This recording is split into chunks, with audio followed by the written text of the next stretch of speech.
નમસ્કાર વિદ્યાર્થી મિત્રો, ધોરણ 7 વિષય સામાજિક વિજ્ઞાન એમાં પાઠ 6 ભક્તિયુગ ધાર્મિક સમુદાયો અને વિચારકો વિશે આજે આપણે આગળ અભ્યાસ કરવાના છે. આપણે ભક્તિયુગ એટલે કે ભક્તિ અને સૂફી આંદોલનો વિશે કેટલાય સંતોએ આંદોલનો કરે છે, ચળવળો શરૂ કરી છે. એમાં આપણે નેક્સ્ટ વિડીયોમાં એટલે કે ગયા વિડીયોમાં શંકરાચાર્ય અને રામાનુજાચાર્ય વિશે અભ્યાસ કર્યો. તો આજે આપણે એવા બીજા સંત વિશે આજે આગળ અભ્યાસ કરવાનો છે. તો બંગાળમાં જયદેવ અને ચૈતન્ય જેવા મહાન સંતો થઈ ગયા. કેવા સંતો બંગાળની અંદર? બંગાળમાં ચૈતન્ય અને જયદેવ જેવા સંતો થઈ ગયા.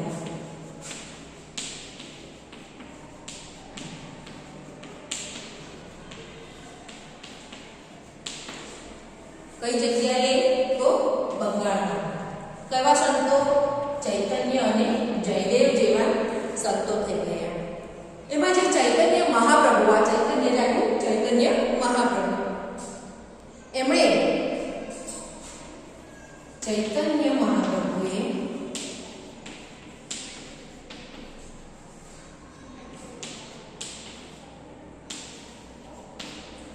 શું કર્યું? તો ચૈતન્ય મહાપ્રભુએ કૃષ્ણ ભક્તિના ગીતો રચીને બંગાળમાં હરિબોલનો મંત્ર ગુંજતો કર્યો. કેવા ભક્તિ ગીતો રચ્યા હતા એમણે? ચૈતન્ય મહાપ્રભુએ તો કૃષ્ણની ભક્તિના, કૃષ્ણ એટલે આપણે જાણીએ છીએ કૃષ્ણ ભગવાન, તો કૃષ્ણ ભક્તિના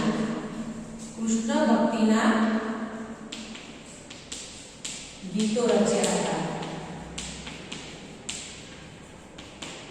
કૃષ્ણ ભક્તિના ગીતો રચ્યા છે. અને કયા સ્થળે? તો બંગાળમાં. શું કર્યું એમણે? તો આ કૃષ્ણ ભક્તિનો હરિબોલ, બંગાળમાં હરિબોલ મંત્ર ગુંજતો કર્યો. હરિબોલ મંત્ર ગુંજતો કર્યો. કોને કર્યો? તો સંત ચૈતન્ય મહાપ્રભુએ કર્યો હતો. ઉત્તર ભારતમાં બીજા બી સંત થઈ ગયા, મહાન સંત રામાનંદ. તો ઉત્તર ભારતમાં રામાનંદ જેવા મહાન સંતે ભક્તિ આંદોલનનો શ્રી ગણેશ કર્યા હતા. આપણે દક્ષિણ ભારતમાં તો પડી ગયા, રામાનુજાચાર્ય, શંકરાચાર્ય. હવે આ ઉત્તર ભારતમાં આવ્યા. તો ઉત્તર ભારતની અંદર કયા સંત? ઉત્તર ભારતની અંદર રામાનંદ. ઉત્તર ભારતમાં રામાનંદ જેવા સંતે ભક્તિ આંદોલનો શરૂ કર્યા.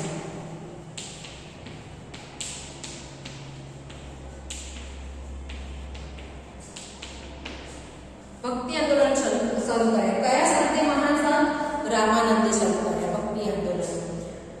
એકેશ્વર એટલે ઈશ્વર એક જ છે. એકેશ્વર પરંપરામાં કબીર સંત છે, કબીર નામ છે. સંત કબીર સૌથી મહત્વપૂર્ણ સંત હતા. કયા વાદમાં? તો એકેશ્વરવાદમાં. એકેશ્વર પરંપરામાં કબીર સંતનું નામ છે કબીર, એ સૌથી મહત્વપૂર્ણ સંત ગણાય છે. કબીર સૌથી મહત્વપૂર્ણ સંત છે. આ બધા નાના નાના ટૂંકા પ્રશ્નોની અંદર આવે છે, એટલે તમે ધ્યાન રાખજો આમાં કે કયા પરંપરામાં? એકેશ્વર પરંપરામાં કયા સંત? તો કબીર. કબીર સંત એ સૌથી મહત્વપૂર્ણ સંત ગણાય છે. કયા સંતે ભક્તિ આંદોલનો શરૂ કર્યા હતા? તો રામાનંદે ભક્તિ આંદોલનો શરૂ કર્યા હતા. તો આપણે કબીર વિશે આજે અભ્યાસ કરીએ. કબીર વિશે જોઈએ. સંત કબીર. તો સંત કબીરે શું કર્યું હતું? તો સંત કબીરે સૌથી મહત્વપૂર્ણ સંત ગણાતા હતા. એકેશ્વર પરંપરામાં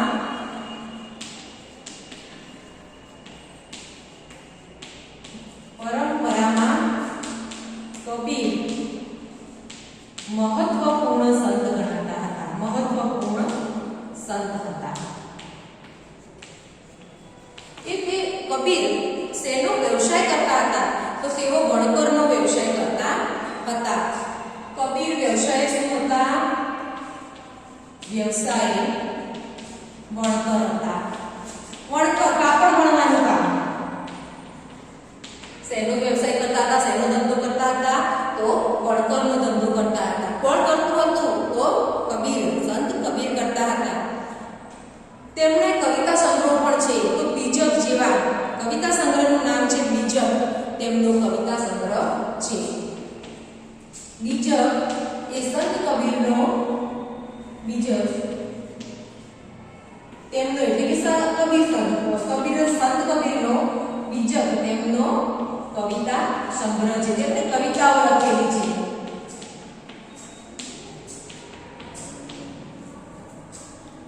કોણે કવિતાઓ લખી છે? તો સંત કબીરે. એમણે કેવો કવિતા સંગ્રહ છે? તો બીજક નામનો કવિતા સંગ્રહ છે. શીખોના પવિત્ર ગ્રંથ. કયો ગ્રંથ છે શીખોનો? તો ગ્રંથ સાહેબ. તો શીખોના પવિત્ર ગ્રંથ સાહેબમાં તેમની કવિતાઓનો સમાવેશ કરવામાં આવ્યો છે. શીખોનો પવિત્ર ગ્રંથ કયો છે? પવિત્ર ગ્રંથ સાહેબ. આ શીખોનો પવિત્ર ગ્રંથ છે. આ ગ્રંથ સાહેબની અંદર, આ ગ્રંથની અંદર કબીરની જે આ કવિતા સંગ્રહ છે, તો આ ગ્રંથની અંદર તેમની કવિતાઓ પણ લખેલી અંદર સમાવેશ કરેલો છે કવિતાઓનો. સંત રૈદાસ અથવા રવિદાસ. તો સંત રૈદાસ એમના ગુરુભાઈ હતા. એટલે કે કબીરના ગુરુ કોણ હતા? તો સંત રૈદાસ. સંત રૈદાસ એ કબીરના ગુરુભાઈ હતા. સંત રૈદાસ એમના ગુરુ હતા અથવા ગુરુભાઈ હતા, ગમે તે કહી શકો. તેઓ પણ, જે રૈદાસ છે તે પણ કબીરની જેમ ગૃહસ્થી જીવન જીવતા હતા. એટલે કે કબીરની જેમ ગૃહસ્થી અને નિગુણ શાખાના સંત હતા. રવિદાસ અને કબીર એ કેવું હતું? ગૃહસ્થી. ઘર, એમને પોતાની પત્ની, આ બધું હતું. એટલે ગૃહસ્થી જીવન, ઘરમાં જ રહી અને એમને ભક્તિનો માર્ગ ફેલાવ્યો હતો. ગુરુ નાનક શીખ એ શીખ ધર્મના હતા. જે આપણે આ શીખોનો પવિત્ર ગ્રંથ સાહેબની વાત કરી, તો કોણ છે? ગુરુ નાનક. આપણે ગુરુ નાનક વિશે જોઈએ, કબીર વિશે જોયું. હવે આગળ સંત ગુરુ નાનક વિશે જોઈએ.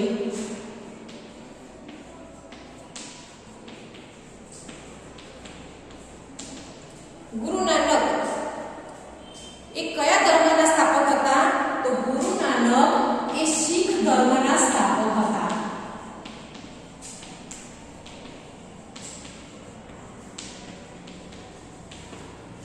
શીખ ધર્મની સ્થાપના કરી ગુરુ નાનકે. તેઓ પણ નિગુણ શાખાના હતા. કઈ શાખાના હતા? તેઓ નિગુણ શાખાના હતા. કોણ? તો ગુરુ નાનક. ગુરુ નાનક એ પણ નિગુણ શાખાના હતા. રૈદાસ અને કબીર પણ નિગુણ શાખાના હતા, ગૃહસ્થી હતા. ગુરુ નાનક એ કયા શાખાના હતા? તો નિગુણ શાખાના સંત હતા. એમના શિષ્યો શું કહેવાતા? પાછળથી શીખ કહેવાતા હતા. એમના શિષ્યો શીખ કહેવાતા હતા. ગુરુ નાનકના જે શિષ્યો છે તે શીખ કહેવાતા હતા.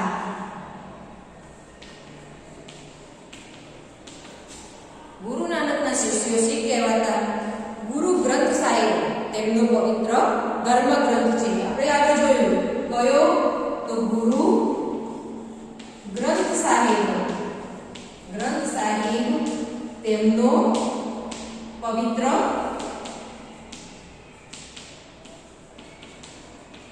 ધર્મ ગ્રંથ છે.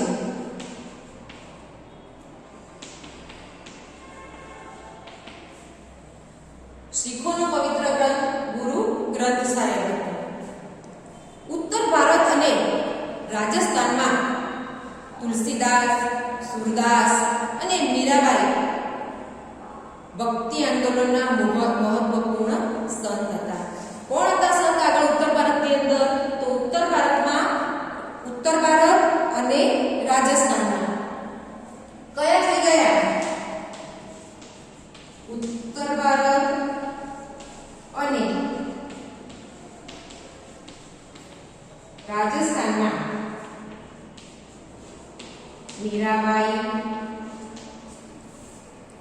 મીરાબાઈ, તુલસીદાસ અને સુરદાસ. મીરાબાઈ, તુલસીદાસ અને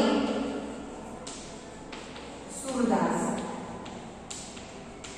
તેમણે પણ ઉત્તર ભારત અને રાજસ્થાનમાં ભક્તિ આંદોલનોની શરૂઆત કરી હતી. તો ભક્તિ આંદોલનના મહત્વપૂર્ણ સંત હતા.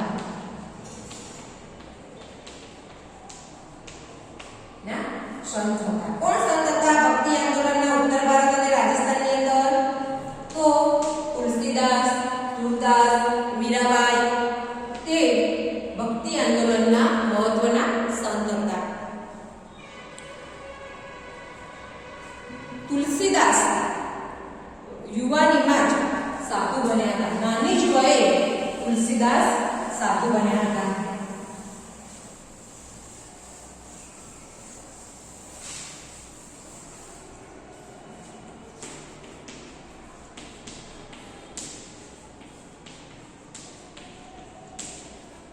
તુલસીદાસ શું હતા? તો નાની વયે સાધુ હતા. નાની વયે સાધુ બની ગયા હતા.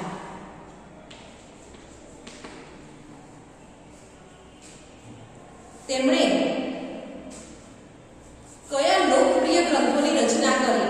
તુલસીદાસે તો એમણે લોકપ્રિય ગ્રંથો કયા લખ્યા?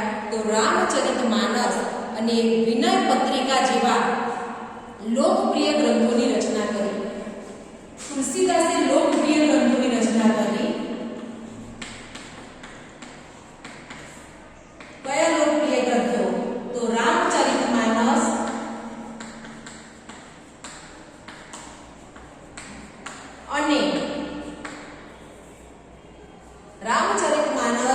અને વિનય પત્રિકા.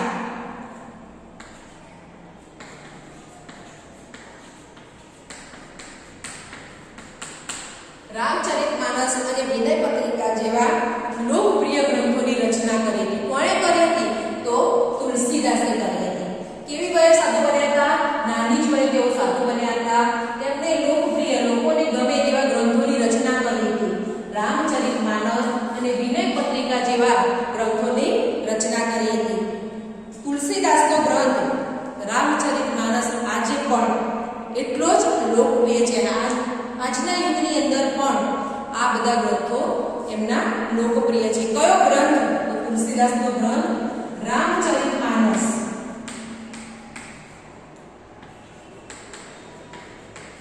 હાલ પણ લોકપ્રિય છે. આવું આવે છે કે હાલ કયો ગ્રંથ લોકપ્રિય છે તુલસીદાસનો?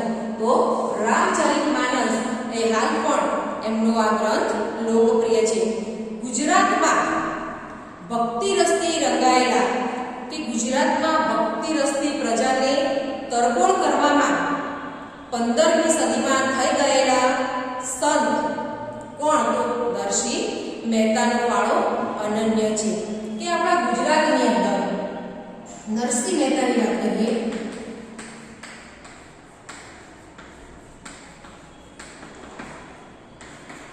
તો કઈ જગ્યાએ ગુજરાતમાં, આપણું રાજ્ય છે ગુજરાત એટલે આપણે સૌ પરિચિત છીએ, તો ગુજરાતમાં ભક્તિ રસની પ્રજાને તરબોળ કરનાર, ગુજરાતમાં ભક્તિ રસની પ્રજાને તરબોળ કરનાર એટલે તલ્લીન કરનાર, એમને બહુ જ પ્રેમ જાગી આવ્યો. ગુજરાતમાં ભક્તિ રસની પ્રજાને તરબોળ કરનાર કઈ સદીમાં? 15મી સદીમાં.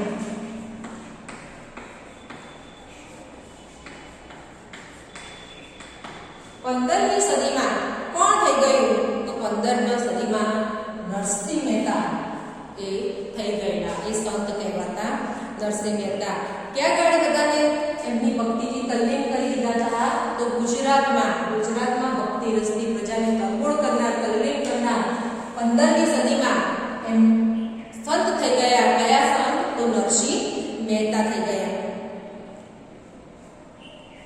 નરસિંહ મહેતાનો ફાળો ગુજરાતમાં લોકોને ભક્તિ રસથી તલ્લીન કરવામાં ખૂબ મહત્વનો એમનો ફાળો છે. નરસિંહ મહેતા ઈસવીસન 1412 થી ઈસવીસન 1480 ગુજરાતી ભાષાના આદિકવિ છે. નરસિંહ મહેતા એ ગુજરાતી ભાષાના આદિકવિ છે. ગુજરાતી ભાષાના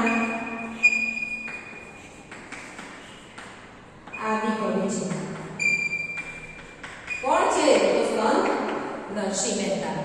નરસિંહ મહેતા એ ગુજરાતી ભાષાના આદિકવિ છે. એ ક્યાંના છે? તો મૂળ તળાજાના ભાવનગર. તે ક્યાંના વતની છે? મૂળ તળાજા અથવા ભાવનગર. મૂળ તળાજાના નરસિંહ મહેતા મૂળ તળાજાના છે. પછી તેઓ જૂનાગઢ આવી, મૂળ તળાજાના ભાવનગર. પછી જૂનાગઢ આવી વસેલા તેમના જ્ઞાન અને ભક્તિપૂર્ણ પદો અને પ્રભાતિયાઓ લોક જનસમાજ પર એમની ઊંડી અસર કરી છે. શું? તો જૂનાગઢમાં એ પહેલા મૂળ તળાજાના એટલે ભાવનગર, પછી જૂનાગઢ આવ્યા.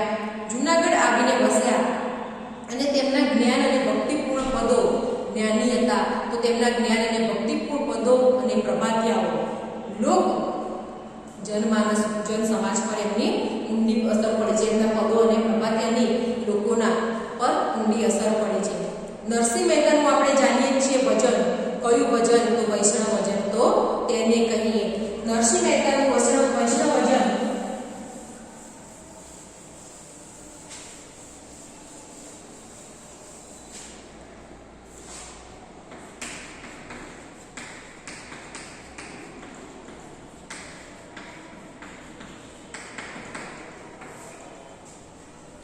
નરસિંહ મહેતાનું વૈષ્ણવ ભજન તો તેને કહીએ. વૈષ્ણવ ભજન તો તેને કહીએ. આ ભજન એમનું લોકપ્રિય છે. આપણે બધા ભજનથી જાણીતા પણ છીએ. એ ભજન આજે પણ લોકપ્રિય છે. હાલ પણ આપણે આ ભજનને ગાતા હોઈએ છીએ. તેઓ સંસારી હોવા છતાં સંસારના રંગોથી પર હતા. કેવા હતા નરસિંહ મહેતા? તો સંસારી હતા, પણ તેમને સંસારનો રંગ ચડ્યો ન હતો. સંસારી હતા છતાં સંસારના રંગોથી પર હતા. બસ ફક્ત એટલી ભક્તિ જ કરવી, એમાં આખો દિવસ તે તલ્લીન રહેતા હતા. તેમણે છૂતાછૂત તથા જ્ઞાતિભેદનો વિરોધ કર્યો હતો. પહેલા શું હતું? તો છૂત અછૂત જેવા બહુ જ ભેદભાવો હતા, તો તેમણે આ બાબતનો વિરોધ કર્યો હતો. તેમણે એટલે કે નરસિંહ મહેતાએ છૂતાછૂત તથા જ્ઞાતિભેદ હતા. પહેલાના સમયમાં ઉચ્ચ નીચના ભેદ હતા. છૂતાછૂત તથા જ્ઞાતિભેદ, તેનો તેમણે વિરોધ કર્યો હતો કે સૌ માનવ ઈશ્વરના બનાવેલા છે, એક સમાન છે, એવું તેઓ સમજાવતા હતા. એટલે કે છૂતાછૂત અને જ્ઞાતિભેદનો વિરોધ કર્યો હતો. તેઓ સૌના ઘેર ભજન કરવા જતા હતા. જે બોલાવે એને દરેકના ઘરે ભજન કરવા જતા હતા. હરિનું ભજન કરનાર તેમને મન હરિનો જન હતો. જે પણ માણસ વ્યક્તિ હરિનું ભજન કરે તો એમના મતે શું માનતા? એને હરિનો જન એટલે કે ભગવાનનો માણસ છે એવું માનતા હતા. પક્ષાપક્ષીમાં નહીં પરમેશ્વર. જ્યાં પક્ષપાત છે ત્યાં કદી પરમેશ્વર નથી એવું કહેતા કે પક્ષાપક્ષીમાં નહીં પરમેશ્વર. સમદ્રષ્ટિને સર્વ સમાન, કે બધાને એક સરખી દ્રષ્ટિથી સમાન ગણવા જોઈએ. તેમણે કૃષ્ણ ભક્તિનો મહિમા ગાતા કહ્યું કે શ્રી કૃષ્ણની ભક્તિના સહારે મનુષ્ય ગમે તેવી આપત્તિઓ પાર કરી શકે છે. શું કહ્યું નરસિંહ મહેતાએ? કે પક્ષાપક્ષીમાં નથી પરમેશ્વર, સર્વ દ્રષ્ટિને એક સર્વ સમાન એટલે કે બધાને એક સરખી દ્રષ્ટિથી જોવાનો પ્રયત્ન કરો. કૃષ્ણ ભક્તિનો મહિમા ગાતા કહ્યું. ભજનની અંદર કૃષ્ણ ભક્તિનો મહિમા ગાતા હતા. એમણે કહ્યું કે શ્રી કૃષ્ણની ભક્તિના સહારે મનુષ્ય ગમે તેવી આપત્તિઓનો પાર કરી શકે છે. કે કૃષ્ણની ભક્તિ કરવાથી ગમે તેવી મુશ્કેલીઓ આવશે તો એ મુશ્કેલીઓથી તમે પાર પડી શકશો. તેમનું જીવન એ આનું ઉત્તમ ઉદાહરણ છે. તેમના પદો એ કયા તરીકે ઓળખાતા હતા? તો પ્રભાત્ય તરીકે તેમના પદો ઓળખાતા હતા. નરસિંહ મહેતાના પદો પ્રભાત્ય તરીકે ઓળખાતા હતા, જાણીતા હતા. તો આપણે આ સંતો વિશે ભણ્યા. કયા સંતો વિશે ભણ્યા? તો ગુરુ નાનક વિશે ભણ્યા, તુલસીદાસ, નરસિંહ મહેતા વગેરે વિશે આપણે આજે અભ્યાસ કર્યો કે આ બધા સંતોએ શું કર્યું?